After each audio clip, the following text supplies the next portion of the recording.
The house was quiet that evening, or at least it seemed so. I had gone to my room after dinner, moving slowly as I often did these days, my bones heavy with age, my heart heavier with memories.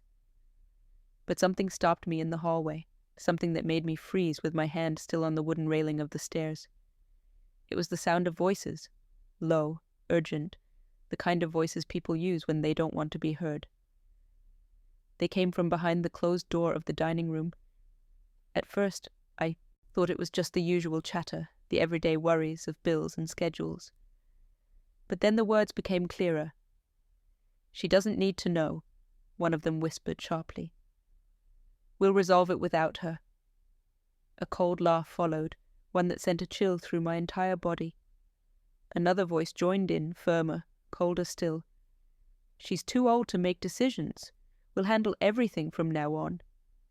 And then, as if those words weren't sharp enough, another cut through the air. "We can't keep letting her think she still matters." I pressed my ear against the wood, my breath shallow, my hands trembling. The muffled laughter that followed twisted like a knife inside me. In that moment my heart began to pound so violently it felt like it might burst. My knees weakened. For a second I thought I might collapse right there in the hallway, a fragile body finally giving in under the weight of betrayal. But what truly crushed me wasn't my frailty. It was the realization of what I had just heard. The plotting, the dismissal, the certainty in their voices that I no longer deserved to be part of my own family's decisions. Behind that door, my children, my flesh, my blood, the very ones I had once carried in my arms, the ones I had sacrificed everything for, were conspiring against me, and they didn't even try to soften it. No hesitation, no shame. As if cutting me out of my own life was as simple as deciding what to have for dinner. I felt the air grow heavy around me, pressing against my chest. Betrayal has a sound, you know. It's not just the words, it's the laughter that follows, the careless tone, the way your name is spoken like an inconvenience rather than a blessing. I stayed there in silence, my back against the wall, praying that what I heard wasn't real, that maybe I had misinterpreted. But the voices continued, steady, deliberate, like nails hammered into the coffin of my trust. "She doesn't need to know. She'll only complicate things. We're better off deciding without her." That sentence echoed in my head until it burned. They thought I was a complication. They thought I was nothing but an obstacle to be worked around. My heart raced faster, and a sick feeling spread in my stomach. All the years of devotion, of sleepless nights, of sacrifices no one else saw, it seemed to vanish in that instant. To them I was no longer a person. I was a shadow, someone to be managed, not included. The very family I had built brick by brick was plotting to erase me behind closed doors. If this story already touched your heart from the beginning, leave a like so more people can hear it. And tell me, have you ever heard people talking about you behind closed doors? Words meant to erase your worth? Spoken by the very voices you once trusted? My name is Esther. I am 78 years old, and once upon a time I was the voice of wisdom in this family. There was a time when every decision passed through me, when my children would sit around the kitchen table, their eyes on mine, waiting for my guidance. They used to say, "Mother knows best." They trusted me with their secrets, their doubts, their fears. I was the anchor, the one who steadied the storms and reminded them who they were. To be listened to be respected, to be valued. These were not luxuries in my life, they were constants. I lived decades as the matriarch, the pillar of strength, the woman whose presence meant security. But time has a cruel way of shifting the ground beneath your feet. After my husband passed, a silence fell over my life that was heavier than any sound. He had been my partner, my shield, my equal. We built everything together. The house where laughter once echoed in every room, the garden where our children played, the dreams that became their opportunities. When he died, a piece of me died too. And though I tried to stand tall, though I smiled in front of my family, the truth is that his absence left me more fragile, more vulnerable than I ever wanted to admit.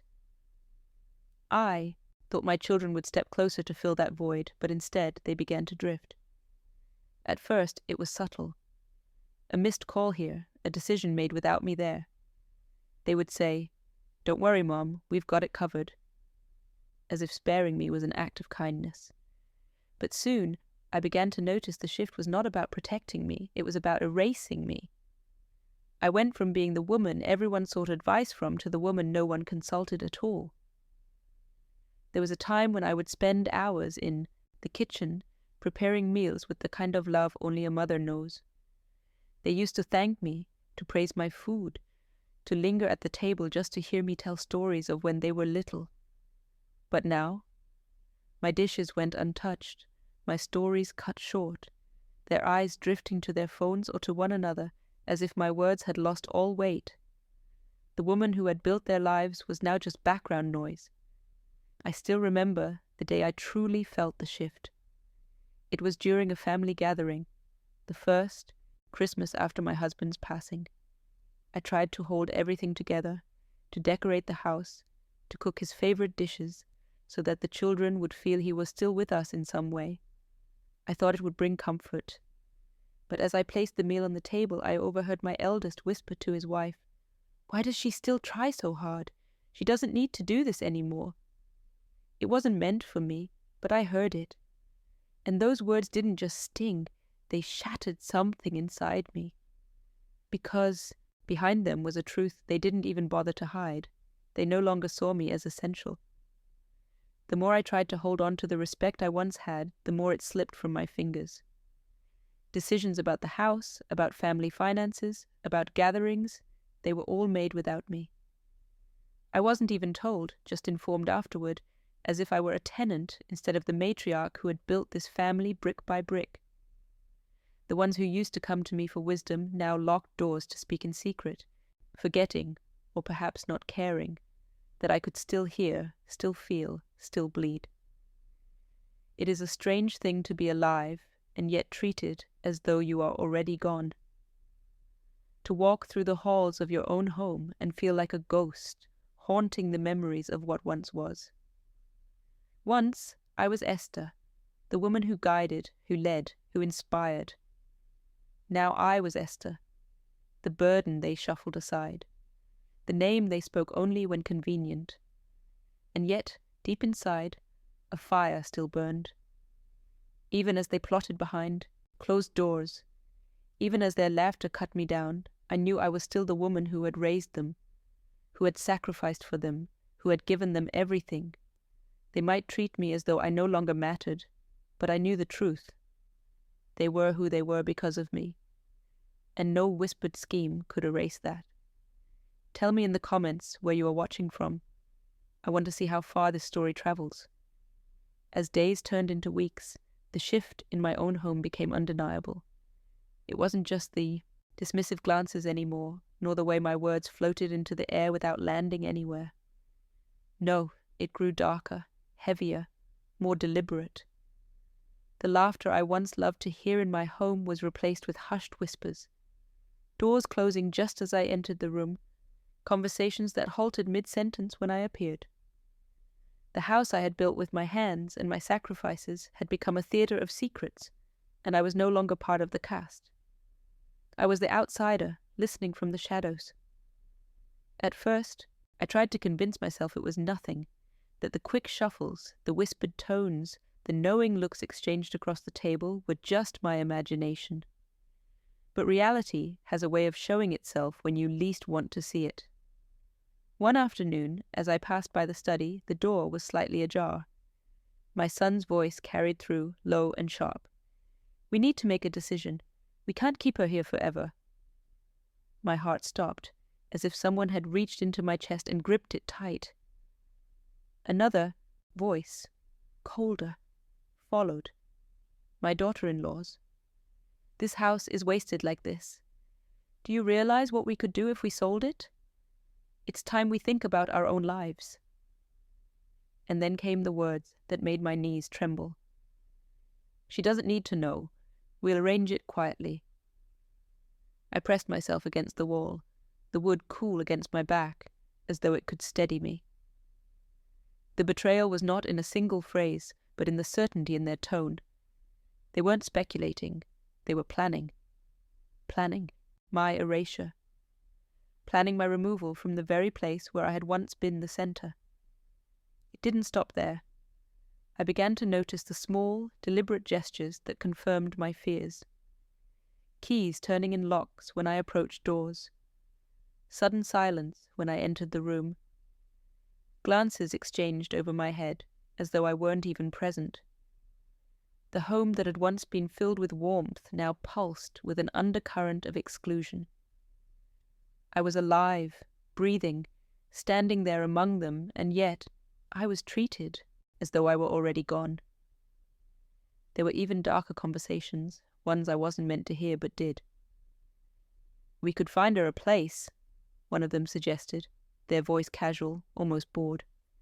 "A home where she'd be taken care of." Taken care of. The phrase made my blood boil. I didn't need to be taken care of. I needed respect, recognition, dignity. But to them, I was a burden to be managed, an obstacle standing in the way of their plans. And what about the grandchildren? At first, I thought they might be my shield, that their innocence would somehow break through the coldness that had begun to define the house. But even their silence cut deep. They saw, they heard, they felt the changes. Their eyes would sometimes meet mine across the table, wide with confusion or discomfort, but then they would look away. They said nothing, perhaps out of fear, perhaps out of loyalty to their parents. Whatever the reason, their silence echoed louder than words ever could. It is one thing to be betrayed by those who raise their voices against you, but it is another to be betrayed by silence. Silence doesn't strike you in the face like harsh words do. Silence seeps in slowly, quietly, until you are suffocated by the absence of defense, the absence of acknowledgement, the absence of love. Silence makes you question not only your worth, but your existence. I would lie awake at night, staring at the ceiling, replaying every word I had overheard. "We can't keep her here forever." "She doesn't need to know." "A home would be better." They carved themselves into my mind, over and over, until I could no longer hear my own voice above them. And yet, deep down, I knew. I mattered. My years, my sacrifices, my wisdom, these things could not be erased by their plans. But in their eyes, I was not Esther the matriarch anymore. I was Esther the problem. And that is the cruelest transformation of all, to be turned from the foundation into the burden, from the respected into the disposable. It wasn't the house they were selling. It was me. It wasn't space they were trying to make. It was silence. They wanted me gone, not because I was incapable, but because I was inconvenient. The whispers grew louder, the doors locked tighter, the distance wider. And I realized I was not simply being excluded, I was being erased. Do you believe silence can sometimes hurt more than cruel words? Tell me in the comments. I want to know how you see it. There are wounds that no blade can inflict, cuts, so deep they are carved not on the body but on the soul. That day, in the living room filled with the very people who should have been my shelter, I felt such a wound rip through me. It was supposed to be a simple family gathering, nothing grand. Just a Sunday meal, some laughter, the kind of moments that used to bind us together. But what unfolded turned into the moment my dignity was stripped from me in the place I once called my sanctuary. I remember sitting at the edge of the table, listening, quietly as conversations swirled around me. They were discussing finances, decisions about the future, matters that, for decades, had always included me. I leaned forward, ready to add my thoughts. After all, I had guided this family through storms far greater than money. But before I could even finish my sentence, my son's voice cut through, sharp and dismissive. "Mom, you don't need to worry about this. You don't make decisions anymore." The room froze. His words weren't just practical, they were final, like a gavel striking. "You don't make decisions anymore." I felt the blood rush from my face, my hands trembling under the table. It wasn't just what he said, it was the certainty in his tone. He said it in front of everyone, without hesitation, as though my authority, my years of wisdom, my entire identity as the matriarch had evaporated overnight. And then came the sound that still rings in my ears, the sharp laugh of my daughter-in-law, a cruel little chuckle that echoed louder than any words. She looked at me with eyes that weren't mocking in secret, but mocking out loud, as though my humiliation was entertainment. That laugh wasn't just a reaction, it was a dagger, a public declaration that I had been reduced to nothing more than a relic at the table. I glanced around, desperate for someone, anyone, to intervene.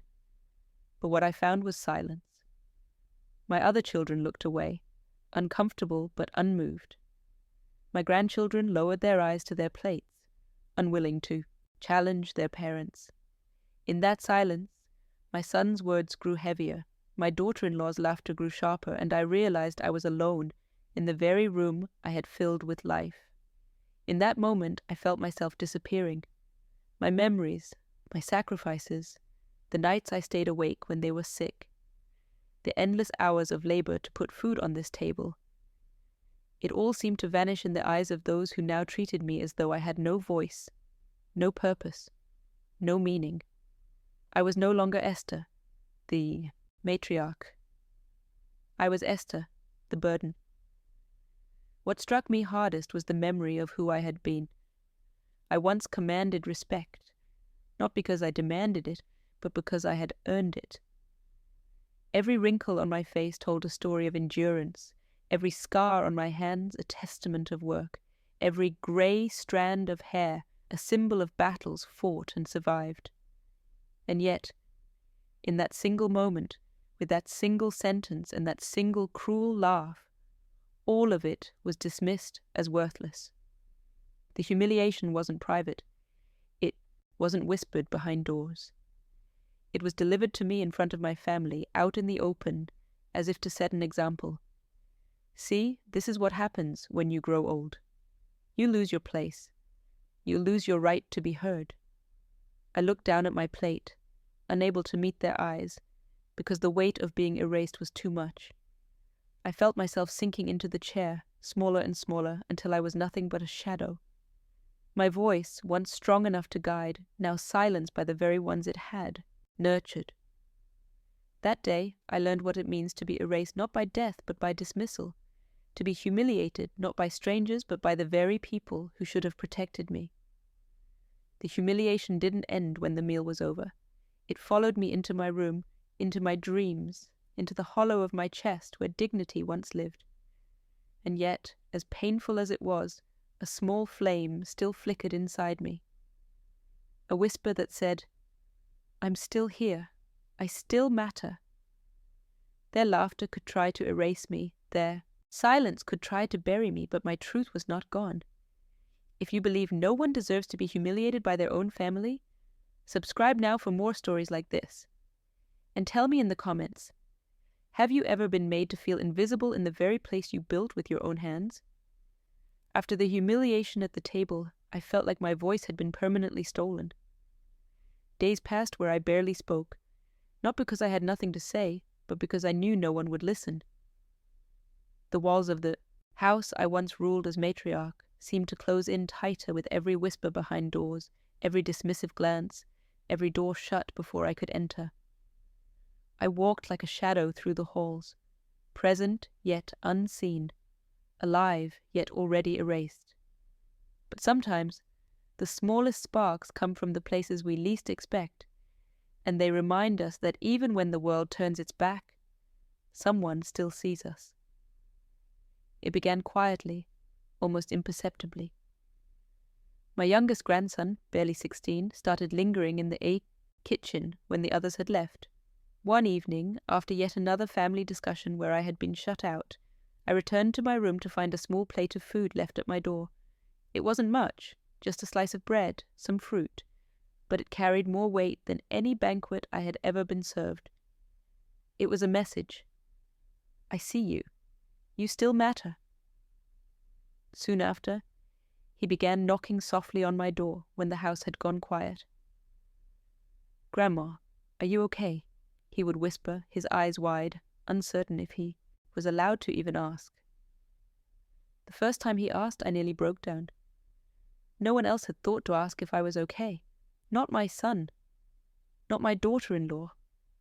Not even the older grandchildren. Only him.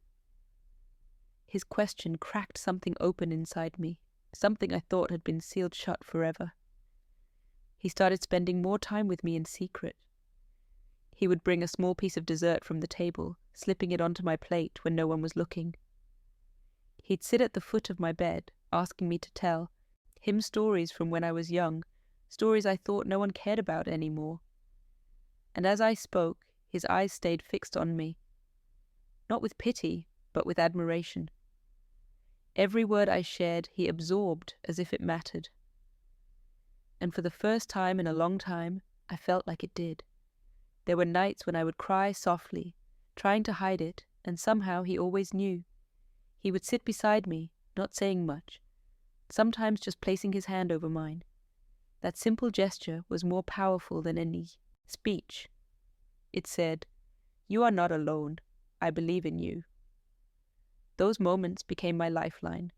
They reminded me that my worth wasn't gone. It was simply unacknowledged by those too blind to see it.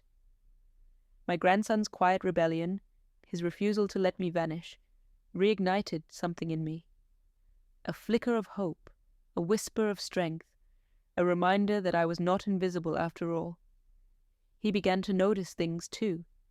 He noticed the way his father cut me off mid-sentence, the way his mother rolled her eyes whenever I tried to speak, the way decisions were made without me. And I saw the anger rise in him, quiet but fierce, every time it happened. He wasn't just listening, he was preparing. I didn't know it yet, but his small acts of kindness were building towards something bigger. I cannot explain what it feels like to realize you still matter to someone, even if it's just one person. It's like being pulled back from the edge of a cliff.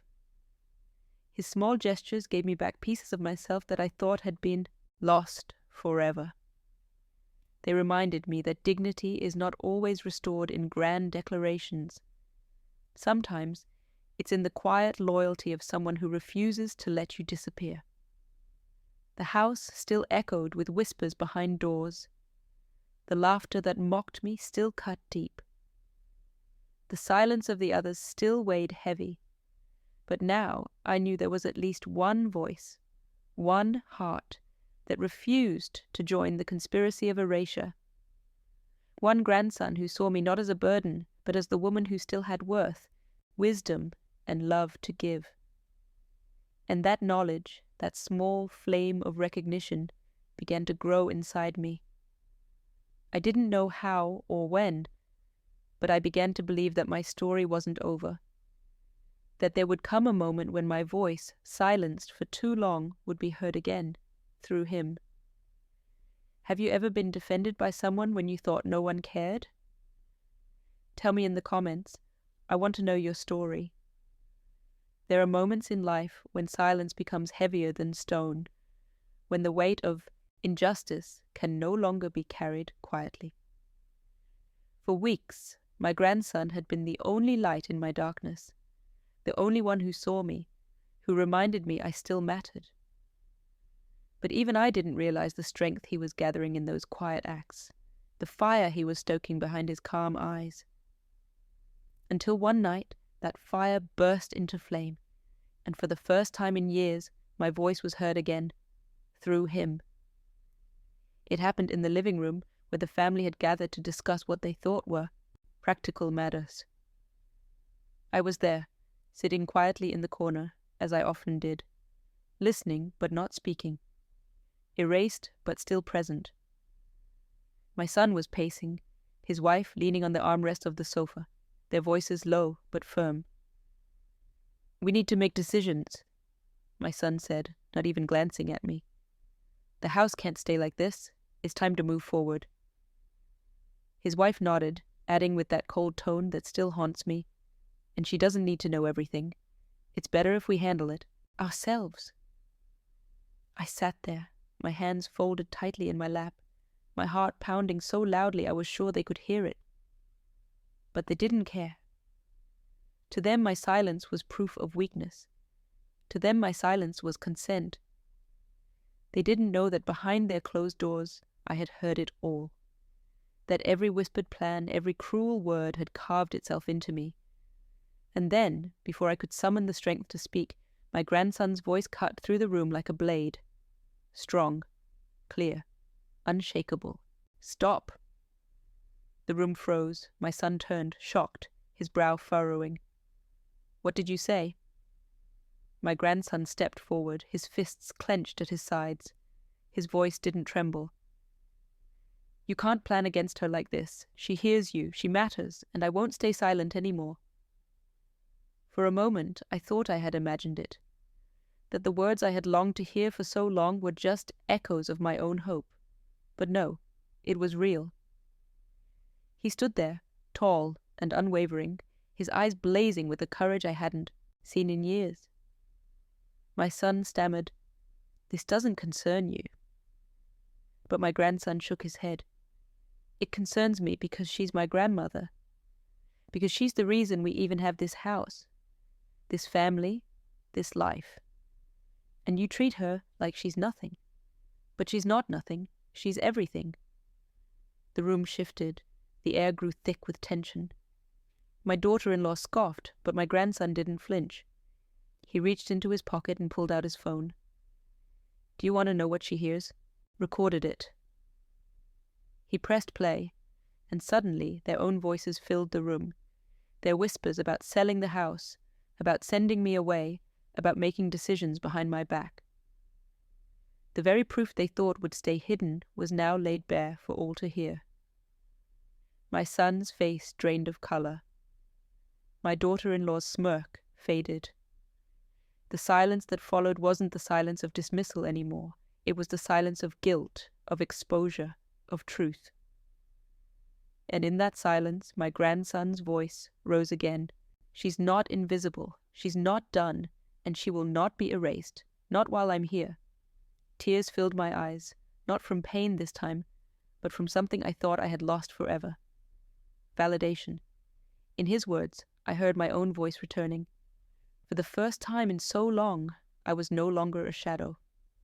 I was no longer erased. I was Esther again, the woman who had built, who had given, who had mattered all along. And in that moment, I realized something profound. Sometimes our voices come back to us not through our own mouths, but through the courage of those who still believe in us.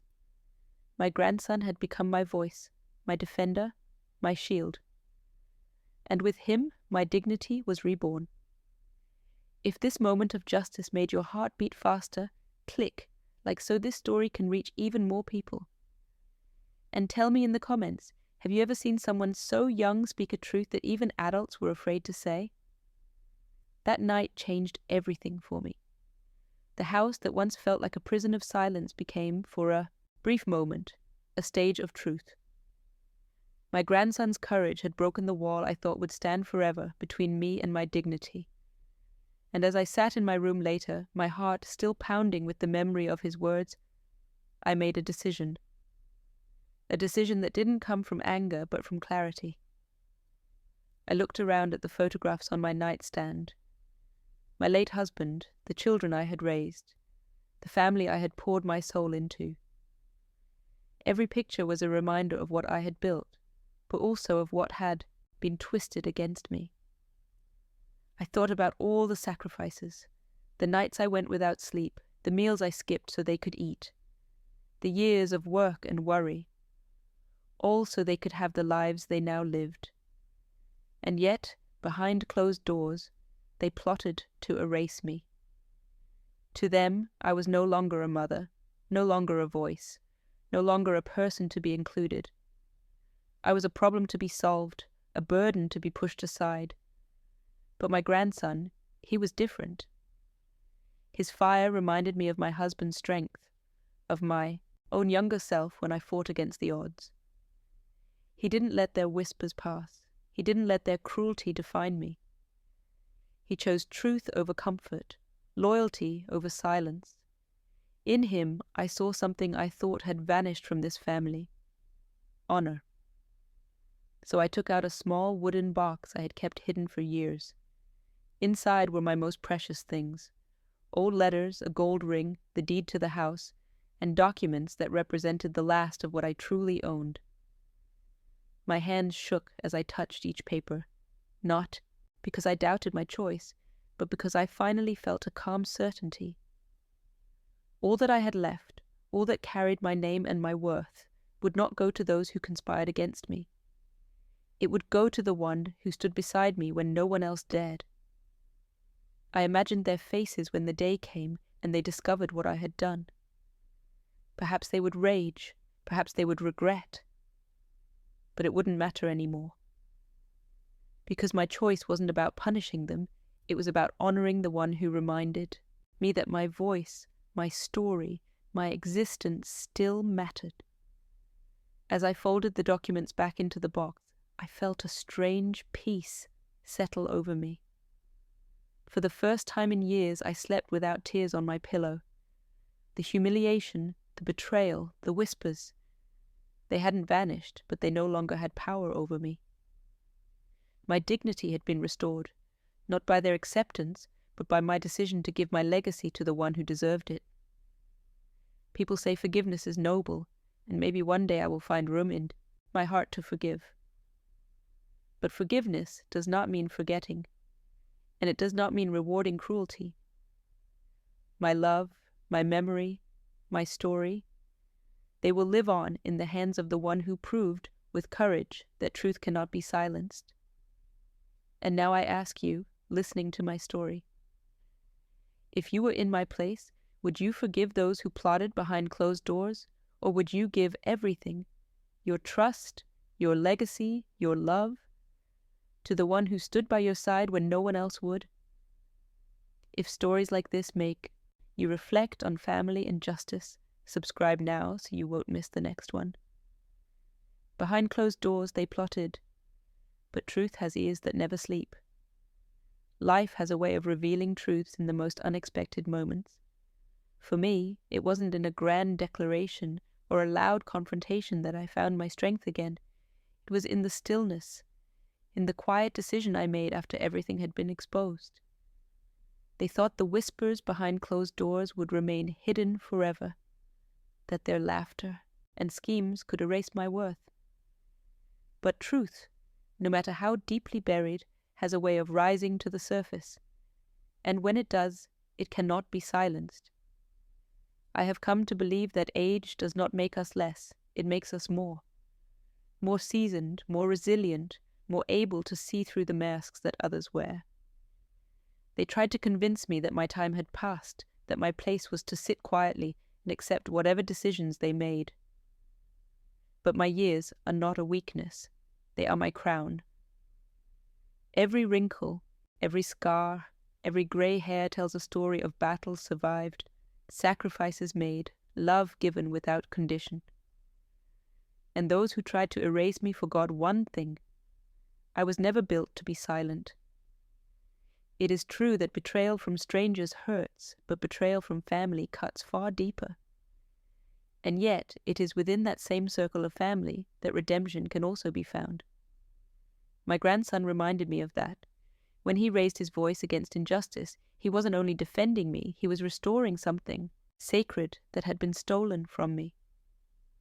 His courage gave me back the voice I thought was gone forever, and it showed me something even more important. that no matter how dark the silence becomes, there is always someone willing to speak truth into it.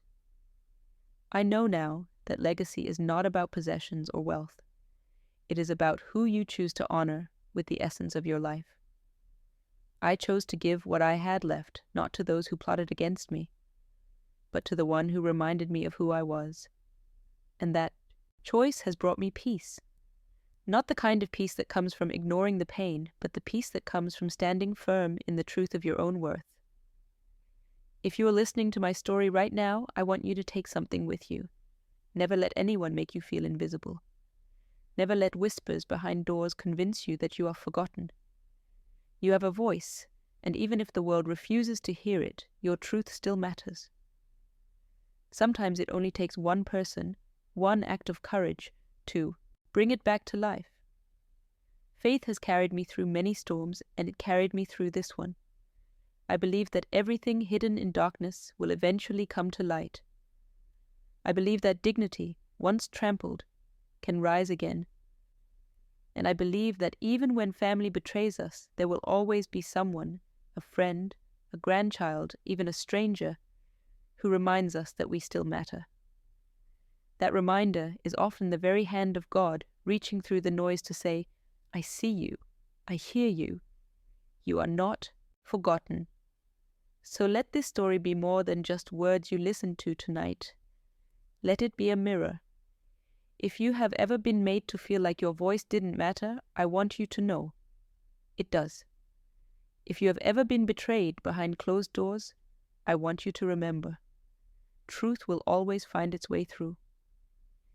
And if you have ever felt erased, let my story remind you, you cannot erase what was built in love and in sacrifice. If this story touched your heart, if it reminded you of your own strength, click like now and help these words reach others who need to hear them. And don't forget to subscribe, because the next story will dive even deeper into the hidden battles families face. The kind of battles that test love, loyalty, and justice. You won't want to miss it.